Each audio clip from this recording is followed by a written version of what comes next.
नमस्कार, मी डॉक्टर प्रशांत चव्हाण, आपल्या पाल्याचा यूट्यूबवर बालरोगतज्ञ. एप्रिल शेवटचा जो आठवडा असतो त्याला आपण इम्युनायझेशन वीक म्हणून साजरा करतो. WHO ही संस्था जगभरात याला इम्युनायझेशन वीक म्हणून साजरा करते. ह्या वर्षी आपण 24 एप्रिलपासून 30 एप्रिलपर्यंत हा इम्युनायझेशन वीक साजरा करणार आहोत. इम्युनायझेशन वीक साजरा करण्याचं कारण काय? जनजागृती करणं हे त्यामागचं प्रामुख्य कारण आहे. कारण की आज पण बरेचसे लाखो मुलं आज पण ह्या व्हॅक्सिनेशनच्या अभावी मृत्युमुखी पडतात आणि त्यांना हे व्हॅक्सिन मिळत नाही. बरेचसे गैरसमज लोकांबद्दल अवेलेबल आहे. व्हॅक्सिनेशन ही मागच्या सेंचुरीशी म्हणजे 20व्या शतकातली सर्वात मोठी अचिव्हमेंट आणि सायंटिफिक ॲडव्हान्टेज आपल्याला भेटलेलं होतं. कारण की यामध्ये लाखो करोडो लोक जे मृत्युमुखी पडायचे विविध गंभीरपूर्ण आजारांनी, त्यामध्ये स्मॉल पॉक्स म्हणजे देवी, त्यानंतर तुमचं DPT म्हणजे diphtheria, pertussis, tetanus, BCG vaccination ट्युबरक्युलोसिससाठी दिलं जातं, तो आजार, पोलिओ आजार, हे असे भयंकर आजार, गोवर आजार, असे भयंकर आजारापासून आपल्याला प्रोटेक्शन भेटलं. आणि आपण ह्या आजारापासून आता आपल्याला आजार पण हे होत नाहीत किंवा आजारांची नावं पण आपण विसरलो आहेत. रिसेंटली आपण 2014मध्ये गव्हर्नमेंटनी WHO संस्थेने आपल्याला पोलिओमुक्त भारत म्हणून डिक्लेअर करण्यात आलं आहे. त्याच्या नेक्स्ट इयरलाच आपल्याला निओनॅटल अँड मॅटर्नल टिटॅनसपासून इलिमिनेशन केलं आहे, हा दर्जा देण्यात आला आहे. तर एवढ्या मोठी अचिव्हमेंट इंडियाने पण ह्या व्हॅक्सिनेशनमध्ये कॉन्ट्रीब्यूट केलेलं आहे. तर सांगायचं तात्पर्य असं की व्हॅक्सिनेशन हे एक महत्त्वाचं कारगर शस्त्र आपल्याकडे आहे, ज्याने आपण ह्या गंभीरपूर्ण आजारापासून आपल्या मुलांचं किंवा आपलं स्वतःचं प्रोटेक्शन करू शकतो. रिसेंटलीच आपण बघितलेलं आहे की करोना नावाचा हा एक गंभीरपूर्ण आजार जगभरावर आला होता. ह्या पॅन्डेमिकमध्ये फक्त एकाच गोष्टीने आपल्याला वाचवलं, ते म्हणजे व्हॅक्सिनेशन. आणि एकच जी गोष्ट अशी होती ज्यांनी तुम्ही आणि मी आज समोरासमोर बसून आरामशीर लॉकडाऊन नंतर पण एकमेकाशी संवाद साधतो आहे, ते सगळं पॉसिबल झालं आहे फक्त एका इम्पॉर्टंट व्हॅक्सिनमुळं. ह्या व्हॅक्सिनेशनमुळं जगभराचं हे करोनाचं सावट पण पळून गेलं. तर आता आपण जाणून घेणार आहोत ह्या व्हॅक्सिनेशनबद्दल, लहान मुलांना कोणते व्हॅक्सिनेशन देणं गरजेचं आहे आणि काय काय व्हॅक्सिनेशन अवेलेबल आहे, काय काय गैरसमज पालकांमध्ये आहे, आपण आज ते जाणून घेणार आहोत. सर्वप्रथम गव्हर्नमेंटमध्ये जशी हे जन्म झालेल्या बाळाचा जन्मसिद्ध अधिकार आहे की त्याला हेल्थ आणि प्रोटेक्शन भेटलं पाहिजे. त्यामुळं सगळ्या गव्हर्नमेंट जगभराच्या विविध देशांमध्ये गव्हर्नमेंट त्यांच्या मुलांना, जन्म झालेल्या मुलांना व्हॅक्सिनेशन देतं. तसंच गव्हर्नमेंट ऑफ इंडियामध्ये पण आपण जन्म झालेल्या मुलांना गव्हर्नमेंटतर्फे व्हॅक्सिनेशन दिलं जातं आणि त्यालाच लोक कंपल्सरी व्हॅक्सिनेशन असं म्हणतात आणि बाकीचं व्हॅक्सिनेशनला लोक महत्त्व देत नाहीत किंवा ते टाळतात. तर आपण आज बघूयात गव्हर्नमेंटमध्ये कोणकोणते व्हॅक्सिनेशन सध्या दिले जातात. त्याच्यामध्ये आहे BCG, hepatitis B, oral polio, DPT, injection polio, influenza B, hepatitis B, त्यानंतर मिझल्स, रुबेला, हे सगळे व्हॅक्सिनेशन. आणि काही ठिकाणी जॅपनीज एन्केफेलायटिस व्हॅक्सिन पण गव्हर्नमेंटमधून दिले जातं. हे सगळे व्हॅक्सिनेशन गव्हर्नमेंटमध्ये दिले जातात. आणि रिसेंटलीज निमोनिया आणि रोटा व्हायरस व्हॅक्सिन पण गव्हर्नमेंटमध्ये आता आपल्याला मुलांना भेटायला लागलं आहेत.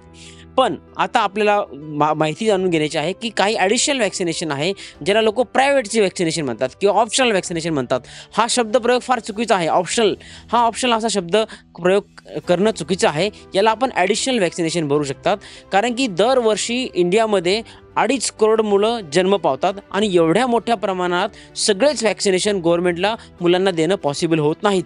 म्हणून वेगवेगळ्या फेज मॅनरमध्ये, टप्प्याटप्प्यामध्ये इन्फ्रास्ट्रक्चर तयार झाल्यानंतर, प्रोडक्शन कॅपॅसिटी मिळाल्यानंतर हे विविध आजाराची पण नवीन व्हॅक्सिन गव्हर्नमेंटमध्ये येत जातात. जसं उदाहरण द्यायचं म्हणल्यावर निमोनिया हा आजार फार भयंकर असा आजार आहे. हे पहिल्या 3 आजारामध्ये आहे ज्याच्यामध्ये लहान 5 वर्षाखालील मुलांचं मृत्युमुखी पडण्याचा दर जास्त होतो. म्हणजे युनिसेफ म्हणतं 10 लाख मुलं हे निमोनियाने मृत्युमुखी पडतात. त्यामध्ये 2 वर्षाखालील मुलांचं प्रमाण खूप जास्त आहे.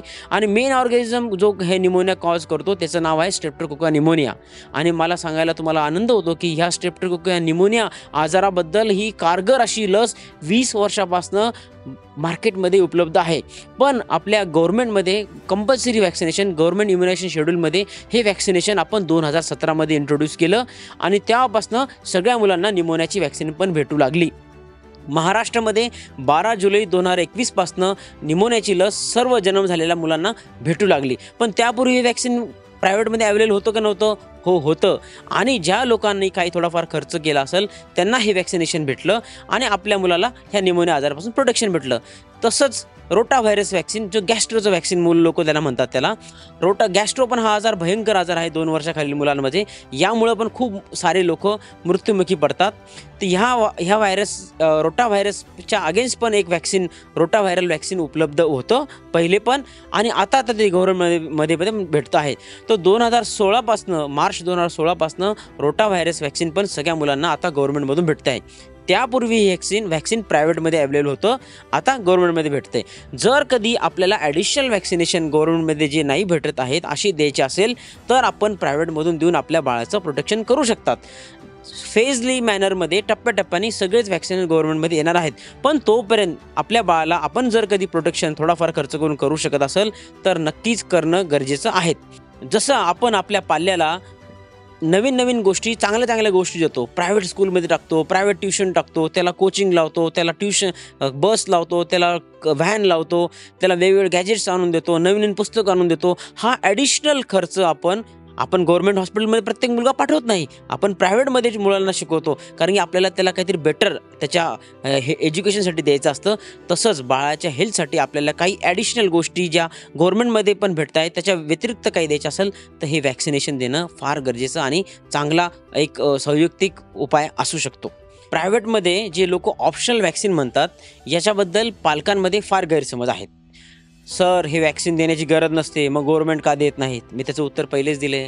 सर, हे वॅक्सिनचा काही फायदा नसतो, हे तर एक मार्केटिंग गिमिक्स आहे, हे चुकीचं आहे. त्यानंतर सर, हे फार वॅक्सिन महाग आहेत. तर हे सगळे गैरसमजामुळं आपण त्या मुलाला हे वॅक्सिन देत नाही आणि कधी ना कधी हा आजार मुलांना होऊ शकतो आणि त्यातून सगळ्या फॅमिलीला एक डिस्टर्बन्स होतो, आर्थिक नुकसान होतं, टेन्शन होतं आणि हे सगळ्या गोष्टीला पूर्ण फॅमिलीला आणि त्या मुलाला पण फेस करावं लागतं. तर मला तुम्हाला सांगावं वाटतं की प्रत्येक वॅक्सिन जे ॲडिशनल वॅक्सिन आहे हे बऱ्याचशा बहुराष्ट्रीय किंवा मल्टीनॅशनल कंपन्यांनी बनवलेलं असतं. हे बनवताना खूप वर्षाची रिसर्च केली जाते. वेगवेगळ्या टेस्टिंग वेगवेगळ्या ह्युमन्सवर वेगवेगळ्या ठिकाणी, म्हणजे इंडियामध्ये, आफ्रिकेमध्ये, US मध्ये, युरोपमध्ये अशा वेगवेगळ्या ठिकाणी याच्या टेस्टिंग केल्या जातात. त्या टेस्टिंगचा डाटा घेतला जातो, त्याची इफेक्टिव्हनेस हे टेस्ट केलं जातं आणि नंतर मग त्या तिथल्या गव्हर्नमेंटला अप्लाय केलं जातं आणि मग ते गव्हर्नमेंट हे सगळं बघून, डाटा बघून ठरवतं की ह्या आजाराविरुद्ध हे वॅक्सिन कारगर आहे आणि मग त्याला लायसन भेटतं. तसं इंडियामध्ये पण हीच प्रोसिजर फॉलो होती आणि DCGI नावाचं गव्हर्नमेंटचं डिपार्टमेंट आहे. त्यामध्ये प्रत्येक ॲडिशनल किंवा तुम्ही जे ऑप्शनल वॅक्सिन म्हणताय याची परत टेस्टिंग होती, त्याचं इफेक्टिव्हनेस डाटा बघितला जातो आणि नंतर ती प्रत्येक बॅच, मी एकदाच म्हणत नाही, प्रत्येक बॅच पण आपल्याला ही मार्केटिंग करायला किंवा लोकांपर्यंत पोहोचण्यासाठी परमिशन भेटते. तर हे DCGI गव्हर्नमेंट आपलं हे सगळं काम करत असतं. त्यामुळं ह्या जटिल प्रोसिजरमुळं, टाईम कन्झ्युमिंग प्रोसेसमुळं आणि रिसर्च लागल्यामुळं ह्या वॅक्सिनची किंमत वाढून जाते आणि आपल्याला ती महाग वाटायला लागतात. तर जर कधी आपण ह्या वॅक्सिनचा खर्च आणि ह्या वॅक्सिन न दिल्यामुळं आजार झाला तर जो काही खर्च त्या कुटुंबाला येतो, जो काही ताणतणाव येतो, याचं कंपॅरिझन नक्कीच होऊ शकत नाही. कारण की त्याचा आजार झाल्यानंतर खर्च आणि ताणतणाव खूप जास्त असतो. त्या प्रमाणात हे वॅक्सिनची किंमत फार कमी आहे आणि हे सगळे वॅक्सिन कारगर असे वॅक्सिन उपलब्ध आहे.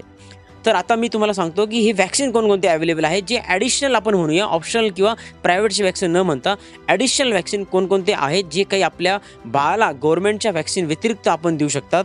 मी हे तुम्हाला बाळाचा जन्म झाल्यापासून कसं देऊ शकतो ते सांगू शकतो. 6 महिन्यापासून आपण इन्फ्लुएन्झाचा वॅक्सिन देऊ शकतो. त्याच्यानंतर टायफॉईडचं वॅक्सिनेशन देऊ शकतो. 9 महिन्याला MMRचं आपण वॅक्सिन देऊ शकतो. 9 महिन्यालाच मेनिंजोकोकल कॉन्जुगेट वॅक्सिन आपण देऊ शकतो. 12 महिन्याला हेपॅटायटिस Aचं वॅक्सिन देऊ शकतो. 15व्या महिन्याला आपण कांजण्याचं वॅक्सिन देऊ शकतो आणि 2 वर्षानंतर मेनिंजोकोकल वॅक्सिन प्लस पॉलिसॅकराइड वॅक्सिन पण आपल्या बाळाला देऊ शकतो. जॅपनीज एन्केफेलायटिसचं वॅक्सिन तुम्हाला पाहिजे असेल तर तुम्ही गव्हर्नमेंटपेक्षा आपण प्रायव्हेटमध्ये पण ती देऊ शकतो. त्यानंतर मोठ्या मुलींमध्ये किंवा मुलांमध्ये पण सर्व्हायकल कॅन्सरचं जे वॅक्सिन आहे, ज्याला HPV वॅक्सिन म्हणतो, हे पण आता प्रायव्हेटमध्ये उपलब्ध झालं आहे. हे सगळे वॅक्सिनेशन ॲडिशनल वॅक्सिनेशन आहे, जे काही दिले तर तुम्हाला ह्या आजारांपासून प्रोटेक्शन भेटेल. प्रामुख्याने टायफॉईड आणि हेपॅटायटिस A हे वॅक्सिन हे आजार हे दूषित पाण्याने होतात आणि आपल्याला माहिती आहे आपलं बाळ शाळेत जाणार आहे, बाहेर जाणार आहे, लग्नकार्यात जाणार आहे, हॉस्टेलला राहणार आहे, तर ह्या सगळ्या ठिकाणी वेगवेगळ्या प्रमाणात ह्या बाळाला दूषित पाण्याचा प्रादुर्भाव होऊ शकतो आणि त्यातून हे दूषित पाण्याचे आजार होऊ शकतात. तर याच्यापासून प्रोटेक्शन पाहिजे असेल तर हे चांगले वॅक्सिनेशन अवेलेबल आहे. इन्फ्लुएन्झा वॅक्सिन जे फ्लू वॅक्सिन आहे, कोरोनामध्ये सगळ्या लोकांनी इन्फ्लुएन्झा वॅक्सिन घेतलं कारण की आपल्याला निमोनिया व्हायला नको, व्हायरल व्हायला नको म्हणून आपण वॅक्सिन घेत होतो. तर हे ॲडिशनल वॅक्सिन पण आपल्या मुलांना आपण देऊ शकतात. हे IAP इंडियन अकॅडमी ऑफ पिडियाट्रिक्स काही वॅक्सिनेशन हे हाय रिस्क पॉप्युलेशनमध्ये द्यायला सांगतं. हे हाय रिस्क पॉप्युलेशन म्हणजे कोणतं? ज्यांना किमोथेरपी चालू आहे, ज्यांना इम्युनोसप्रेशन ड्रग चालू आहे, ज्यांना स्टेरॉइड चालू आहेत, ज्यांना किडनीचे, हृदयाचे, दम्याचे आजार आहेत, त्यांना स्पेसिफिकली हे वॅक्सिनेशन आम्ही द्यायला सांगतोच. त्यामध्ये इन्फ्लुएन्झा आहे, मेनिंजोकोकल वॅक्सिन आहे, न्यूमोनिया वॅक्सिन आहे. हे वॅक्सिन अशा मुलांमध्ये देणं गरजेचं आहे. तर जर तुम्हाला ही माहिती आवडली असेल आणि हे इम्युनायझेशनमधील तुमचे प्रायव्हेट इम्युनायझेशनबद्दलचे काही गैरसमज दूर झाले असेल तर हा माझा इम्युनायझेशन वीकचा व्हिडिओ बनण्याचा एम जे आहे माझं सफल झालं असं मी मानल. आणि नक्कीच ह्या सर्व आजारांबद्दल आपल्या डॉक्टरांना विचारा. हे वॅक्सिन कधी, कसे आणि किती दिले जातात आणि आपल्या बाळाला हे वॅक्सिन देऊन आपण ह्या आजारापासून नक्कीच प्रोटेक्शन मिळवू शकता. धन्यवाद. थँक्यू.